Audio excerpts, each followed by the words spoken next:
The Laughing Horse of Cactus Gulch, written by Reuben White. Once upon a time, in the dusty expanse of Cactus Gulch, where tumbleweeds waltz and coyotes gossip under the stars, a peculiar phenomenon unfurled.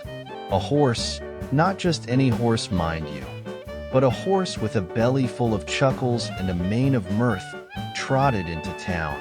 They called him Chuckles, for his every whinny was accompanied by a chorus of laughter that could make even a stone-faced cowboy crack a smile. Now, this laughter didn't sit well with the good folks of Cactus Gulch. The mayor, Grappy Jones, whose frown could curdle milk at 50 paces, called a town meeting faster than a rattlesnake strike.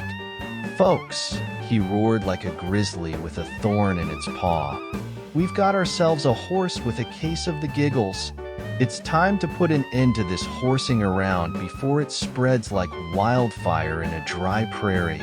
So, the townsfolk, with more determination than a mule stubbornly refusing to budge, split into groups to solve the mystery of Chuckles and his contagious laughter.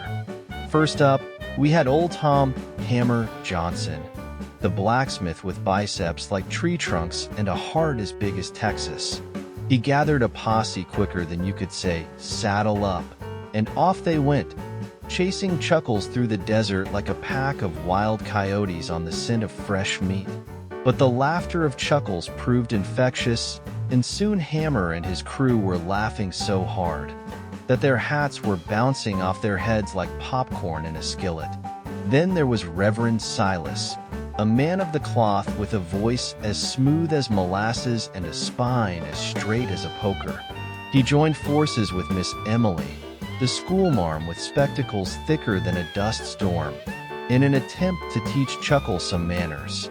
But try as they might, every "hallelujah" and "sit, boy" was met with a snort and a giggle from Chuckles, until they too were rolling on the ground in fits of laughter. Last but not least, we had Sheriff Billy Two-Gun Thompson, a man who could shoot the whiskers off a gopher at 100 paces and still have time for a friendly game of poker.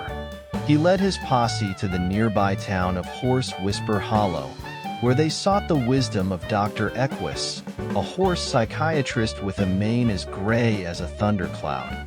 Dr. Equus listened to their tale with a twinkle in his eye and a nod of his noble head. "My friends," he neighed, "Chuckles here ain't got a problem. He's just tickled pink by the goings-on in your fine town." And so, the people of Cactus Gulch learned to embrace Chuckles and his laughter, for they realized that in a world as tough as boot leather, a good laugh was worth its weight in gold. The laughter of Chuckles became the glue that bound the town together, turning hard-hearted cowboys into soft-hearted marshmallows, and transforming Cactus Gulch into a place where smiles were as common as tumbleweeds and laughter echoed through the canyons like a joyful symphony.